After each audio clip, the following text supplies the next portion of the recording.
نقول اللهم صل وسلم وبارك على سيدنا محمد وعلى آله وصحبه أجمعين. يا صباح الفل أو مساء الخير على حسب ما بتشوفوا الفيديو بتاع النهاردة، على حسب التوقيت بتاعكم.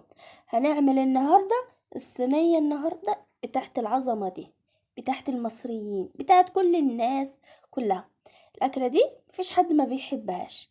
تعالوا بقى نخش على الفيديو الجميل بتاعنا الظريف ده ونشوف نشوف طلعنا الصينية الجميلة دي ازاي. نخش على الفيديو. معايا حلة حاطة فيها حوالي 4 بصلات كبار، يعني يجيلهم كده ايه، نص كيلو كده هنقول من البصل، لان المحشي بيحب البصل بقى الكتير. تمام، 4 بصلات كبار متخرطين كده على ايه صغير، عليهم حبة زيت كده حلوين، وهسيبهم لغاية ما يتبلوا. بضرب كده الطماطم. تعالوا اقول لكم بحط ايه على الطماطم وهي بتتضرب: فلفل رومي وفلفل حامي وست 7 حبات كده ايه من التوم، وهنضرب الطماطم دي مع الفلفل ده كويس. تمام كده، تمام. ده ورق عنب مطلعينه كده من الفريزر عشان يفك. تمام. بعد ما البصل معايا دبل، هننزل بقى نسمي لا وننزل بقى كده ايه بعصير الطماطم. عندك ليا ممكن تعمليها في الاول خالص قبل ما تحط البصل، تحطيها كده مع معلقتين زيت. اول ما تصفر او تدبل تحط عليها البصل. تمام. هسيب بقى هنا الطماطم لغايه ما تتسبك. حطيت مكعب مرقه، فلفل اسمر، ملح، كمون، كزبره ناشفه. دي حطيتها على الطماطم بعد ما اتسبكت. شايفين الطماطم حمرا وجميله ازاي؟ بعد ما الطماطم معايا كده اتسبكت، تعرفي انها اتسبكت ازاي؟ هتلاقي الزيت اترفع لفوق كده زي ما احنا شايفينه كده. تمام. حطيت الرز، وهنا اول ما حطيت الرز حسيت ان الصلصه معايا، شايفين مع انها كانت حمرا في الاول، بس اديت لها معلقتين كده ايه صلصه من المعجون الصلصه اللي بيبقى ايه في البرطمانات ده. كزبره، شبت، وبقدونس. دول 3 ربط بتوع المحشي. تمام كده. خلاص ظبطنا الرز بتاعنا وطفينا عليه النار. تعالي نشوف الحلة حطيت فيها طماطم، جزر، فلفل رومي وفلفل حامي وحتة ليا كده، وورق لوري، وكمان حطينا توم وفلفل اسمر بقى وكمون وكزبرة. تمام كده. حط طبقين من الخلطة المحشي. ليه؟ لان احنا هنحشي ممبار وهنحشي ورق عنب. تمام. فعشان خاطر طبعا ما ينفعش اللي احنا الطبق اللي نحشي فيه الممبار نحشي منه ورق العنب، عشان ايه؟ الدنيا تبقى معايا كده رايقه ومظبوطه. تمام. نسمي الله. ورق العنب بنخلي الحته الخشنه هي اللي من جوه والناعمه هي اللي من بره. وشايفين بلف كده سهل جدا جدا جدا. تمام. شايفين تلف معايا ازاي؟ اهم حاجه تتاكدي منها، ما تسيبيش حبايه رز على المحشي من بره. دي كانت كبيره شويه فقسمتها 2، برضو الخشنه من جوه والناعمه هي اللي من بره. شايفين؟ وقسمتها كده بالطريقه دي. المحشي اسهل حاجة تتعمل. بنتعب شوية، شويتين 3 بصراحة يعني في اللف. بس ما اقولكوش بقى عند ما يتاكل حاجة كده، اقولكمش الصابع ورا التاني. شايفين بقى هحشي الممبار ازاي؟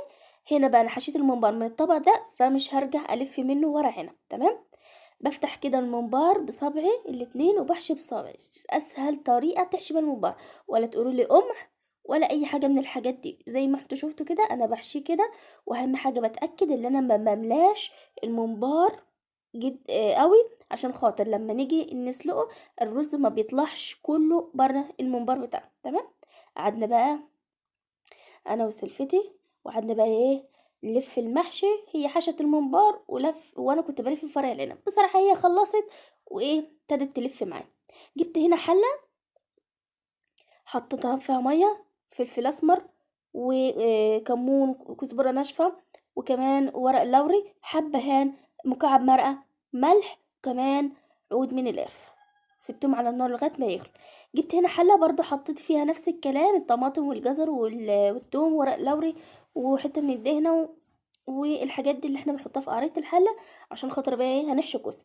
عايزه اقول لكم هنا بنحشي الكوسه، ما بنحشيهاش قوي عشان لما تستوي الرز ما يطلعش من الكوسه. تمام. يعني شايفين انا بوريكم هنا بسيب قد عقدة من الصابع كده، بسيبها عشان خاطر لما الرز يستوي ويطلع لفوق ما يتفضاش في الحله. كذلك الامر برضو بعمله في الفلفل. شايفين انا سايبه مسافه قد ايه؟ اهو بقول لكم اهو عقده صابع اهو. تمام كده. نحشي كله بالطريقه دي. تمام. خلاص حشينا بقى وظبطنا. الممبار هنا كنا سقطناه في الحله بتاعتنا بعد ما غلت. وهنيجي بقى للورق العنب، حطينا معلقه سمنه بلدي كده، عليه مكعب من المرق، ونزود بقى ايه، ميه مغليه عاديه خالص. تمام. واول ما كده يتملي ويبتدي انه يغلى وتشرب من الميه دي، نهدي عليه النار ونسيبه يستوي. تمام. شايفين معلقه السمنه بلدي ايه؟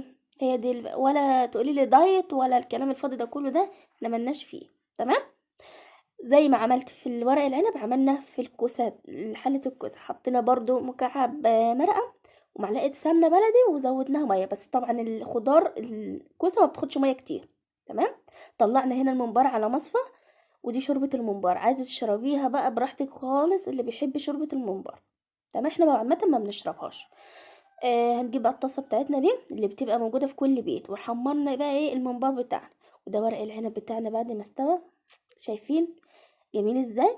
والكوسه بتاعتنا والفلفل برضو كانوا استووا خلاص. وهنا كنا بقى اخر حاجه بنحمر الممبار عشان يبقى معانا ايه، سخن وجميل. ده اللي احنا طلعناهم في الاول، وبقول لكم اللي احنا ايه لسه بنيه. تمام. شايفين بقى الجمال والحلاوه، الجمال ده تصدقوا جحت لما انا شفت الصينيه دي. جبت هنا صينيه واسعه شويه، فضيت فيها بقى ورق العنب. تمام. وهنرص كده ايه، الكوسه والفلفل والمبار، يعني هنعمله كله في حله واحده، هنضحك كده عليهم ايه، ونحط كله ايه، كله في صينيه واحده.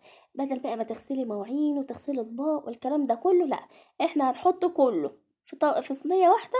ولا ايه، مش هنقف كتير على الحوض زي ما احنا شايفين كده. الاول فضيت ورق العنب، وهبتدي بقى اللي انا ارص الكوسه كده داير ما يدور حواليها، وبعد كده الفلفل. تمام. وكمان هحط ايه الممبار كده عليهم من فوق. شايفين الاكل كده مولع كده، يا سلام يا سلام يا سلام. اديني بقى واحده يا سيدي.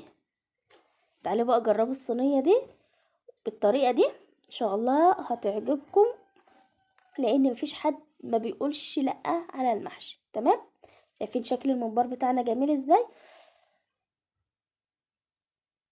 نرص كده بقى من فوق، هترصيه بشكل عشوائي بقى زي ما انت حابه. تمام. ايه رأيكم بقى في الصينيه الجامده دي؟ خلاص خلصنا. ده كده الشكل بتاع الصينيه. اتمنى بقى يكون الفيديو عجبكم. ما تنسيش بقى تحط لي لايك وتشتركي في القناه وتفعلي زر الجرس عشان يوصلك كل فيديو جديد انا بنزله. شايفين الممبار بتاعنا قسمته بايد واحده مستوي، اللهم بارك. مع السلامه.